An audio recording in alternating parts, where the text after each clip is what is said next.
On today's show, LeBron James makes his season debut for the LA Lakers as they find a way to get a win over the Utah Jazz. The Detroit Pistons, they push their winning streak to 11 games. We talk about every game from Tuesday night right here on Locked On NBA Game Night. When that final buzzer rings, you know it's time for Locked On NBA Game Night. All the post-game reactions to every game across the league, every single night, with insights only the hosts at Locked On can provide. It's the true NBA fans' one stop for all the action. Every game, every night. It's Locked On NBA Game Night. Tipping off now.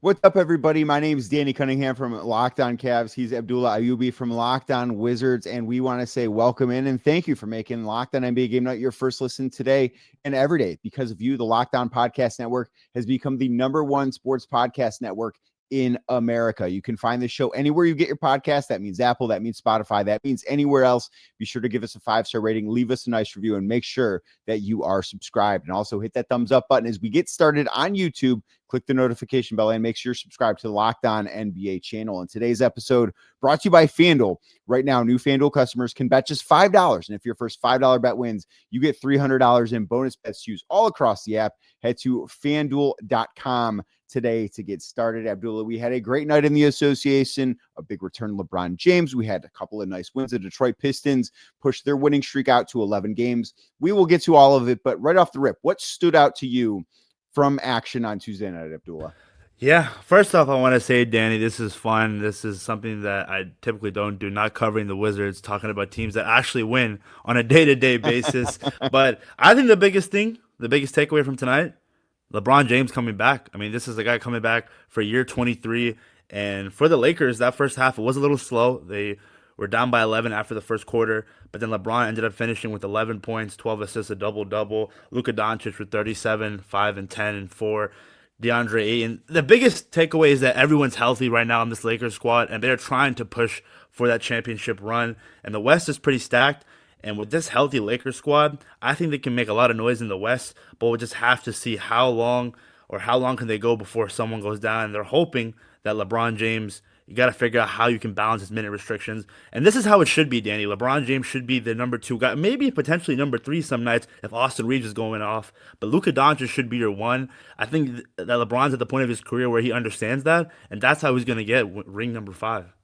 Well, let's dive deeper into it. Here's Andy Kamenetsky from Locked On Lakers. Kamenetsky, co-host of the Locked On Lakers podcast, and the Lakers get a 140-125 win over the Jazz in Utah. LeBron James and Gabe Vincent, meaning the roster is now fully intact, they both returned to the court. And after about 30 minutes of bad defense and what felt like tentative, we don't want to step on each other's toes offense, everyone just kind of let it rip, and the Lakers proceeded to bury Utah. LeBron looked like he's still not all the way back physically or with his conditioning, but still had 11 points and 12 assists against just 1 turnover in 30 minutes, had 6 assists in the fourth quarter, put on a passing clinic. Luka Doncic, 37 points, 10 assists, and 4 steals. The Lakers will now have between Wednesday and Saturday off, where they can continue to practice, get in sync, and work out some of the kinks as they get everybody back on the same page. For more Lakers coverage, make sure you're watching Locked On Lakers on YouTube and listening wherever you get your podcasts. So to Andy's point, I think the thing to judge the Lakers on is not like beating the Utah Jazz, right? Like the Jazz have had some nice wins so far this year, but this is a game that truthfully, with or without LeBron in the lineup, that the Lakers should win. And Andy went over LeBron's stat line: 11 points, 12 dimes, only one turnover, played 30 minutes. And the thing for me, Abdullah, to watch for here is, how is LeBron moving around? And it's hard for me to know, like, just how fluid he is, because you mentioned he's in year 23. We've never seen somebody at this point in their NBA career, because he's the first one to do this in an NBA career. So I don't know what he looks like moving around now versus what he will look like, or what should we be considering the baseline for this. But what did you think of, just like stats aside, what did you think of how LeBron looked on Tuesday night? Yeah, he did look like a guy in year 23. The rust was still coming off, and you kind of saw at times where like it was either a missed jump shot or a missed layup, and it's like maybe if that's LeBron James a couple years ago, he makes that. But I just think from all that missed time, it's your first game back. I'm hoping that you won't see that moving forward, especially if you're a Lakers fan, because again, you don't know how many years you have of arguably one of the greatest players to ever play the game. But even on a night where you realize it's the Utah Jazz, he still found a way without.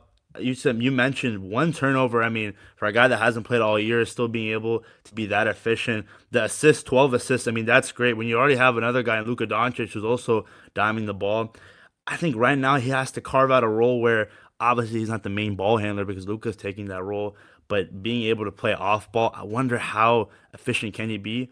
But again, this is and Danny, I understand it's the Jazz, but how can this team compete against other superior teams in the Western Conference? You have the Denver Nuggets, you have the Oklahoma City Thunder, and you played them not too long ago. Obviously, you didn't have LeBron, but they're a real threat in the West, and they're only going to get better with the amount of draft capital they have for the next couple of years. I mean, Sam Presti is a genius.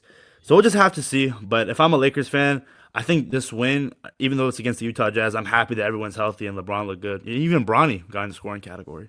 Yeah. And Luka Doncic led the way, 37 points. He had 10 assists. He had 5 rebounds, but he also had 8 turnovers in this one. I think the one turnover, as we mentioned, is the thing that kind of stands out about LeBron. And there was a play too, near in the fourth quarter where he had a steal along the sideline, and it was LeBron reading the play the way that you expect LeBron to. And it was kind of that moment where like, okay, he's starting to feel comfortable. And he had a really nice pass to DeAndre Ayton to, I believe it was his 10th assist that clinched the double-double for LeBron. It's like, yeah, he might be in his 40s. He might be in year 23, but LeBron's still capable of greatness. And I think we're going to continue to expect greatness from him. Just how much I think is yet to be seen. Wrapping this game up, though, Austin Reeves also had 26 points as far as things go for the Utah Jazz. Keontae George had 34. Lauri Markkanen had 31. Lauri's been playing great basketball as well lately, but obviously not enough for the Jazz to find a way to get a win. The other game we want to talk about in this first segment, the other late one, because it is a late night on Coast to Coast Tuesdays. The Phoenix Suns moved to 9-6 on the season with a 127-110 win over the Portland Trailblazers. The Suns used a huge third quarter. This was just a 3-point game at halftime. The Suns were only up by 3, and then they outscored Portland 36-21 in the third quarter to really take command of this one. Devin Booker and Colin Gillespie both had 19 points to lead the way for the Suns. Shaedon Sharpe had 29 for the Blazers, who, of course, were without Drew Holiday in this game, and Jeremy Grant did not play as well. So not necessarily a full-strength Blazers team, but overall, I have liked what I've seen from the Suns so far, not just on Tuesday night in this win, but on the season as a whole. I think they've been better than expected. And you do this without Grayson Allen as well, Danny, a guy who's been lighting it up from three-point land. And the Suns are a team where I just didn't think going into the season they were going to be competitive. I thought they were going to be around that 500 range, but as of right now, I mean, they're going out there and they've been handling business. Mark Williams with 15.6 rebounds, 1 steal, or 2 steals, 1 block, and just the depth. I mean, Jordan Goodwin, former Wizard, 10 points, 4 rebounds, 3 steals. Dylan Brooks, 12 points, 2 rebounds, 4 assists. You have guys like that who can sprinkle in everywhere along the chart. I think if you're the Suns, it's going to be tough to compete in the West, but again, for me as a Wizards fan, I don't want them to win a lot because there's a possibility of them, if they're really bad, that was a slight possibility that you can do that pick swap from that Bradley Beal trade. But from how they moved on from the Bradley Beal situation and how the big three didn't work out, you're still going out there, you're still paying Devin Booker, just paid Devin Booker a lot of money, saying, hey, you can go out there and you can still compete. And we'll see if they can keep it up for the rest of the season. For you, are the Suns the most surprising team in the West so far? Because I look up and down the standings, and I mean, obviously at the top, like you see the teams that I think we all expected to see, right? Like Oklahoma City with the best record in basketball so far, the Denver Nuggets, the Houston Rockets, maybe a little bit of surprise with the LA Lakers, but the Suns being at 9-6 is not where I thought they would be. Like, I didn't think that this team, and listen, it's early. They've played 15 games. A lot can change and will change, not only in Phoenix, but across the NBA between now and the end of the regular season. But they were not necessarily a team that I had penciled in as a potential play-in team. And I think that they, through their start through the first 15 games, and they've not been healthy either, right? Like Jalen Green has been a non-factor for them. Obviously didn't play tonight as he's dealing with a hamstring injury. They're missing some guys right now too. And the fact that they're finding ways to win, I think is a really good sign. I think it's a good reflection on first-time head coach Jordan Ott, who the Suns hired away from the Cleveland Cavaliers earlier this offseason. But overall, like, I don't know that there's been a team out west that has surprised me more so far than the Phoenix Suns this year. Yeah, I agree with you. And it's early, like you mentioned. We'll see if they can keep it up. But if they can find a way to carve themselves to play get themselves in the play-in, and then Devin Booker plays at an all-star, maybe potential superstar level, maybe there's a way where you have a team that rallies around that star, and the role players are just playing at a really high level.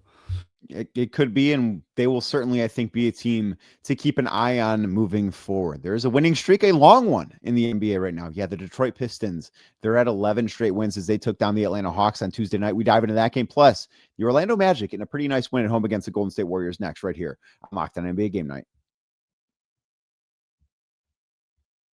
But first, today's show is brought to you by SKIMS. When SKIMS announced that they were making underwear for men, the reaction made perfect sense. People have been talking about SKIMS comfort for years. Most guys, though, stick to whatever they've been buying since college, maybe high school, maybe even before that. The same fit, the same waistband, that roll, and a whole lot of settling. But SKIMS Men's changes that. It's one upgrade, and it's the one that everyone has been talking about. And I didn't know what to expect when my first ever shipment of underwear from SKIMS showed up at my door. I'm like, I don't know. I don't want to say I was nervous to try a new underwear, but man, leaving your comfort zone can be a tough thing to do because we've all got that comfort zone with our underwear. But as soon as I tried it, I got the hype immediately. SKIMS for Men, designed to feel good, fit right, and actually stay put. There's no slipping, no sagging, no adjusting, which that is one of my favorite things about SKIMS for Men, is that you don't have to adjust on the side. It keeps its shape the whole entire time. It is just genuinely great underwear that makes you feel confident and comfortable all day long. I've said before, and I'll say it again, it's the best underwear I've ever worn, and it can change your life. So shop SKIMS Men's right now at skims.com. That is SKIMS.com. And when you place your order, choose podcast in the post-purchase survey and select our show, Locked On NBA, from the dropdown to let them know that we sent you. Plus, the SKIMS holiday shop is open. So if you're looking for the perfect gift this season, SKIMS has you covered. Again, shop SKIMS Men's at skims.com. That is SKIMS.com. Today's show is also brought to you by FanDuel. The NBA season has arrived, and it has been a great one so far, and it's not slowing down anytime soon. So there's no better place to get in on that great NBA action than with FanDuel, the official sports betting partner of the NBA. Even if you miss the start of the game or if you just want to ride the hot hand, FanDuel has live bets on everything from who's going to score next to fourth quarter comebacks. Imagine if you would have taken the Phoenix Suns, who only had that 3-point lead, like we mentioned at halftime, could have taken them to win by 10 points on an alternate line on FanDuel. The payout would have been fantastic, and you could have seen it coming, and you can get those live bets in with FanDuel. Plus, you can even combine your live bets into a same-game parlay for your shot at an even bigger payout. FanDuel keeps every game exciting, especially when your team is the one that's making that late push. Maybe you're a Lakers fan. You saw down by 11 to the Jazz. The Jazz down by 11? LeBron's back. No way. You could bet on the Lakers to win, and you would have been rewarded handsomely. And right now, makes it even better because FanDuel is giving new customers $300 in bonus bets. Yeah, $300 in bonus bets when your first $5 bet wins. All you have to do, head to FanDuel.com. That is FanDuel.com to sign up and play your game with FanDuel, the official sports betting partner of the NBA. Thank you again for making today's edition of Locked On NBA Game Night your first listen, and thank you for making Locked On NBA Game Night your first listen every single day. You can find the show anywhere you get your podcast, Apple, Spotify, or anywhere else. And if you turn on the TV, you can find the Detroit Pistons with an 11-game winning streak. They beat the Atlanta Hawks on Tuesday night, 120-112. Let's head on out to Brad Rowland from Locked On Hawks for more. Hello, friends. My name is Brad Rowland, the host of the Locked On Hawks podcast, and the Hawks fall at the hands of the Detroit Pistons on this Tuesday evening, snapping their 5-game winning streak after a spotless road trip to the West Coast. The Hawks were trailing for the vast majority of this one by as many as 19 points, came all the way back out within 1 at one point in the fourth quarter, and even by 2 only in the final minutes. But the offense was not quite good enough in the fourth quarter after the defense let the Hawks down quite a bit in the first half. Ultimately, the difference in some ways was Detroit's ability to get to the rim and finish. They had 67% two-point shooting in the game, including like 75% in the first 3 quarters. And then they also had almost 70 points in the paint, whereas the Hawks were not able to do the same against the elite rim protection of Detroit. Still, the Hawks' half-court offense had some issues, but not an embarrassing loss whatsoever for the Hawks. no Reece Shea, no Porzingis, of course, no Trae Young. And certainly, while at home, you never want to lose at home. Pistons are red hot for a reason. Cade Cunningham was masterful in this game. So nothing to write home about necessarily for Atlanta. But in the end, the winning streak is over, and they'll have an opportunity to get it going again on Thursday in San Antonio against the Wemby-less, Castle-less Spurs. We'll get into that and more on Locked On Hawks later tonight. It's a very nice win for the Pistons, and the Hawks have been good without Trae Young, maybe not to their full potential, but as Brad mentioned, they had come into this one winning 5 straight games before. Cade Cunningham finished with 25 and 10. He was masterful, like Brad said, in the fourth quarter. Jalen Duren also had a really nice game. He had 24 points, 8 rebounds. In total, all 5 Pistons starters reached double figures in this one, and I want to ask now, because Detroit's won 11 in a row, and no matter who you play against, winning 11 in a row in the NBA is a really, really difficult thing to do. But are you a believer in the Detroit Pistons yet, or do you need to see more? This structure, Danny, of this Detroit Pistons team, I absolutely love it. You have a star in Cade Cunningham who is really, really good at basketball. You have a guy in Jalen Duren who is a beast in the paint and is so freaking young. Duncan Robinson, a guy that can shoot it from 3. Isaiah Stewart, another big body in the paint. Asard Thompson, who, I mean, he is just an alien in my eyes. He only had 6 points today, but 3 blocks, like you mentioned. A guy who can just do it on both ends of the floor. And I think with young guys, I mean, they still haven't even played Jaden Ivey, who I was a big fan of coming into the draft. Ron Howland, also a young guy. Tobias Harris, Karis LeVert are still out with an injury, and they're first in the Eastern Conference. They just find a way to win games. And I understand the Hawks, they didn't have all their key players tonight, but, I mean, man, that's what good teams do, Danny. They find ways to win games. And Cade Cunningham, as long as he's playing like an MVP or star level like he was tonight, and hopefully throughout the rest of the season, I think the sky's the limit, because right now, if you look at the Eastern Conference, I mean, Boston, no Jason Tatum. New York, in my opinion, is the only real threat. Giannis Antetokounmpo just went out with an injury, so we'll see how that affects Milwaukee. If you're Detroit, last season, you surprised a lot of people, and 2 years ago, Danny, this team set a losing streak, that maybe the Wizards might break this year, but we'll see. But it's amazing, this turnaround, and it's honestly great. The people, the city of Detroit, these fans, they deserve it, and I think they can go a long way these playoffs, because, again, like I mentioned, the Eastern Conference is potentially wide open. Yeah, I don't know that I agree with the notion that the East is wide open. Like, I don't think the Cavs have necessarily looked great so far this season. They're 10-5, and they're sitting in second in the East right now. And one of their wins was a game in which they led the Pistons by 35 points, and that was the last time Detroit lost. I look at Detroit's roster, and I think it's good. I don't think it's great. Like, I look through this winning streak, and like I said, it's really hard to win a lot of games, but you've got wins over the Mavericks, who stink, the Grizzlies, who stink, the Jazz are bad, the Nets are terrible, your Wizards are terrible, the Pacers are awful. So, like, they've done a good job winning those games, and I think that this Hawks win is the first one that I look at and say, yes, that's an impressive win, maybe since the first one against the Orlando Magic so far back. So I look at this and I say, they're good. They're going to be a playoff team. They're probably going to be a team that earns home court advantage in the first round. I'm not there in thinking like, yeah, they could get the 1 seed. I don't think that this is going to be a thing. They're not going to be a team, in my opinion, that wins 60 plus games. And I still think that they're probably a guy short from being a real contender in the Eastern Conference. If you want to tier things out, I would probably still put the Cavs and the Knicks in the tier above them. And then I do think that they're in a tier above Orlando and Atlanta. But overall, I'm just not sure that I'm quite there yet with them as a contender to win the conference. I think they're a very good team. I think they're a very, very good story. I think they've got a very good coach in JB Bickerstaff. I think Cade Cunningham is awesome and somebody that will be an all-NBA player again. I think Jalen Duren has had a great year, but I think I need to see it in some big games against some of the NBA's best teams. I think that is kind of where I'm at with the Pistons. Speaking of one of the teams that the Pistons did beat to start their winning streak, the Orlando Magic, they get a 121-113 win over the Golden State Warriors on Tuesday night. Let's head on out to Philip Rossman-Reich for more. This is Philip Rossman-Reich, the host of Locked On Magic here at the Kia Center, as the Orlando Magic defeat the Golden State Warriors 121-113 in a game that was very much the exact lesson they needed to learn after their overtime loss against Houston Rockets on Sunday. The details that were missing, those missed free throws, those bad turnovers, those bad opportunities, those bad shots, getting loose on defense in the fourth quarter, that did not happen in this game, and there's no better player to exemplify that than Anthony Black. Anthony Black finishes with 21 points, plus 18, 8 for 13 from the floor, 5 for 7 from beyond the arc. He didn't make a three-pointer. The Magic didn't shoot the ball well. They were 4 for 10 in the first quarter.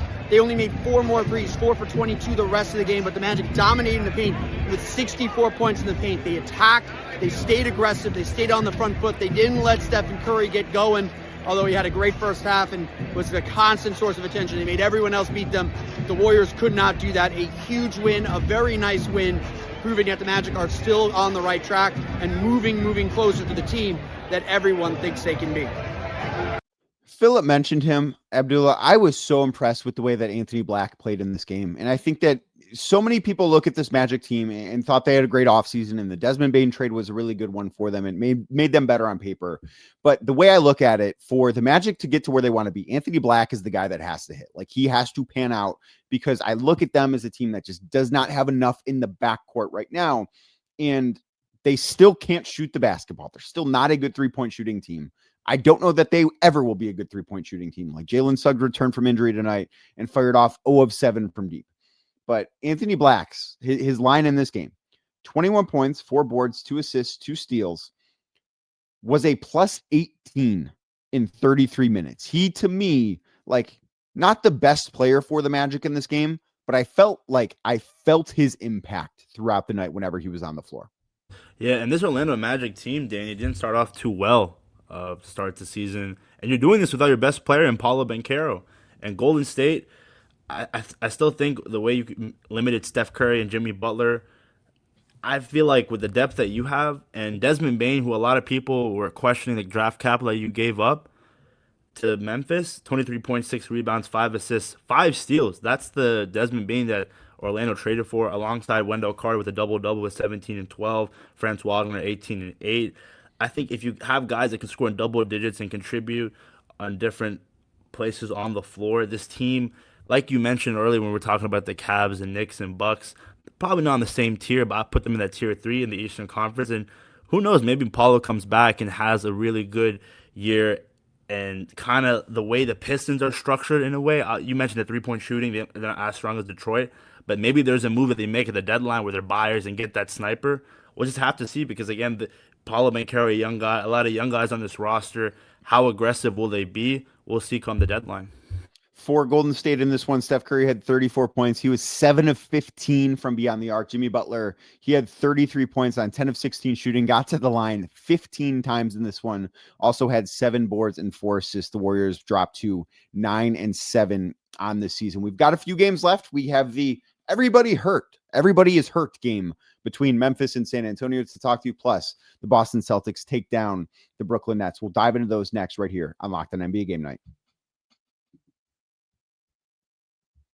But first, today's show is brought to you by Rippling. If you're a business owner, here's the truth. SaaS promised to make work easier, but now the average company buried by hundreds of apps that slow down your teams and simply don't work together. That's not SaaS. That's SAD, software as a disservice. And that is why you need Rippling. Rippling is a unified platform for global HR, payroll, IT, and finance all in one place. They've helped millions of businesses replace a mess of disconnected tools with one system designed to give leaders clarity, speed, and control. Rippling removes the bottlenecks and busy work that slows team down. Everything from onboarding to payroll to IT access runs automatically and perfectly in sync. It's seriously simple to use and gives companies one source of truth for the people, data, and everything in between. Whether you want to run your entire HR, IT, and finance operations as one, or just fill in the gaps in your software stack, Rippling can do it all. And right now, you can get 6 months free when you go to rippling.com/lockedonnba.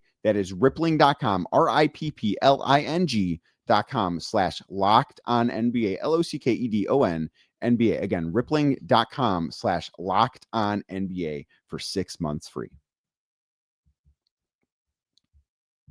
Thank you again for making today's edition of Locked On NBA Game Night your first watch on YouTube. If you are watching right now, do us a favor, hit that thumbs up button for us, click subscribe, and hit that notification bell so you don't miss the latest from us here at Locked On NBA. As we wrap up the night, the San Antonio Spurs have no Victor Wembanyama. They have no Stephon Castle. They're missing some guys, Well, they went to take on the Memphis Grizzlies, who have no John Morant. They're missing some guys as well. Spurs come out with a 111-101 win. Here's Joe Molinax from Locked On Grizzlies with more. Boy, did that escalate quickly. The Memphis Grizzlies were in the fight. It was a competitive game, a surprisingly fun basketball game on NBC and Peacock between the Ja Morant-less Memphis Grizzlies and the Victor Wembanyama-less San Antonio Spurs. And then the end of the contest happened, and that became a lot less fun for the Grizzlies. I'm Joe Molinax of Locked On Grizzlies, and I do want to stress it was a competitive game until the end. Cedric Coward, another impressive performance for Memphis, showing that the Rookie of the Year conversation is not hyperbole. Strong showings from Cam Spencer, Vince Williams Jr., other Grizzlies that perhaps have gone unheralded to this point in the season. Somebody who has gone very heralded is Jaren Jackson Jr., signed a big contract in the offseason, did some good things in the game, but when his team needed him most, poor defense against Harrison Barnes, lost on offense at times, a tough close to the contest for Triple J. So, Abdullah, the Grizzlies have lost 9 of 10. They have turned into, and it's not because they're necessarily one of the least talented teams in basketball, but right now they've turned into one of the worst teams in the NBA. And I look at their upcoming schedule, and they've got a game on Thursday at home against Sacramento. On Saturday, they go to Dallas. Monday, they play at home against Denver. That's a tough draw. And then next Wednesday, they play at home against New Orleans. And 3 of those 4 teams are also in a bad spot. And you don't expect them to win that Denver game, certainly. But I'm at the point now, given everything that Memphis has gone through, like it does kind of feel, and I understand how early it is. Like I should not be uttering these words before Thanksgiving even arrives. But it feels like we are entering must-win territory for Memphis just for morale, like just to keep the locker room afloat. It feels like they have to win 3 of their next 4 games. Yeah, and I think if you don't, and I don't see, I mean, again, right now your Memphis is 4-11, 5 in a row skid. That possibility of trading John Morant, Danny, I think it's really there, and it depends on what teams they're looking at and the packages for him. And I think the locker room was already at a decline when John Morant got suspended from the team. So if you're the Memphis Grizzlies, I mean, Zach Edey, he has some things that he can show you. He had 8 points, 11 rebounds tonight. Jaren Jackson, very solid forward in this league. Cam Spencer, really talented. Cedric Coward. But your leader, the guy that's supposed to be the face of this franchise, if he's not out there being able to play, if there's trouble in the locker room, him in the media, it's just, I think it alters what's happening on the court because it's just a distraction when you're off the court. And for San Antonio, De'Aaron Fox was awesome in this game. He had 26 points on 50% shooting. Harrison Barnes turned back the clock. He had 23 points. San Antonio obviously is without Victor Wembanyama. He's going to be reevaluated with a calf strain in a couple of weeks. Stephon Castle now has a hip injury. He's going to miss the next 1 to 2 weeks. So if the Spurs can stay afloat, because they've gotten off to a very good start to the season, they're 10-4. They're in the Western Conference playoff picture. If they can stay afloat by the time Wemby comes back, which I would imagine not going to be until like 2 weeks into December. You can't be too careful with these calf injuries, as we've seen. But if they can stay afloat, I like this Spurs team a lot. Wemby has obviously taken a step forward this year, even though he didn't play tonight, won't be playing anytime soon. But I like the Spurs a lot, and I think that given their circumstances, any win right now for them is a nice win. And you also didn't have Dylan Harper, who was very talented as well. So 2 of your best players, De'Aaron Fox and Harrison Barnes, stepping up. Also Keldon Johnson with 18 points and 7 boards. I think there's a possibility where you make a move at the deadline, Danny, where you want to be buyers because you want to compete in this West. Victor Wembanyama is only young for so long, and he is an alien, even bigger than alien. I don't even know how to describe him. He's just unstoppable. It looks like he's playing Nerf hoops out there against any NBA team. But I think the Spurs team, as long as Victor is healthy when he comes back, they can somewhat make a run. But again, there's teams like the Denver Nuggets and Oklahoma State Thunder, which I have over and the Houston Rockets as well. Yeah, absolutely. But I think that they could be a fun team, at least a team that nobody wants to play. And in our final game of the night, the Boston Celtics took down the lowly Brooklyn Nets. So we're going to head out to John Corrales from Locked On Celtics for more. You got to win ugly in the NBA, and that's what the Celtics did. Pulling away late, but struggling to beat the Brooklyn Nets. I'm John Corrales from the Locked On Celtics podcast. Celtics turned the ball over 20 times. They average 11 on the season. They gave up 21 points off of turnovers. And this was a fight. It was tied at 90 about halfway through the fourth quarter. And then the Celtics got a steal from Sam Hauser. That triggered a 7-0 run. The extended run became 18-13, and the Celtics pulled away for a game that looked less competitive on this box score than it actually was in the game. Second half, Derek White was amazing defensively. Absolutely vintage, all defensive team level defense from Derek White. Peyton Pritchard, 22 points, 10 rebounds, and 5 assists. He is on a bit of a roll himself. Jaylen Brown had 29. He had 17 in the third quarter, but he had 8 turnovers, and he didn't shoot particularly well. So it wasn't his best game, even though he had 29 points. He got himself to the line a bunch, so that was very helpful. The Celtics get to 8-7. They're above 500 for the first time this season, so it's ugly, yeah, but Celtics will take it. They get the Brooklyn Nets again, and they're looking good. They're coming around, so we'll see much more on the Locked On Celtics podcast. My, how the mighty have fallen. John Corrales celebrating the Boston Celtics being above 500 for the first time all year on November 19th. And beating a Brooklyn Nets team who, I mean, let's be real, without Cam Thomas, you have Michael Porter Jr. and just a bunch of other guys. I mean, Danny, I've talked to even Nets with those guys, they're not good. And I'm even saying, with those Danny, guys, I was going to say, I've talked to some of my friends that are somehow still Nets fans. They whiffed, or they think they whiffed on all 5 first-round picks. I mean, Danny Sheriff's not Ben Sheriff's not there. Danny Wolf is not out there. He's not getting that many minutes. I don't know. Igor Dement's solid, but man, I mean, the amount of draft capital you had this past year, where does Brooklyn go? I love Michael Porter Jr., but maybe this is a case where he's just a guy jacking up a lot of shots and just empty calories for a team that's just not winning at all. Unless they're playing my team, the Washington Wizards, but I can do a whole video for that another day. They did get a win over the Washington Wizards on Sunday night. You heard about it right here on Locked On NBA Game Night. That's going to do it for this edition of this show. You can find us anywhere you get your podcast. That's Apple, that's Spotify, that's anywhere else. We are on YouTube as well. So if you're watching, make sure you hit that thumbs up button for us, click subscribe, and hit that notification bell so you don't miss the latest Locked On NBA from us. And we will be back tomorrow talking about every NBA game.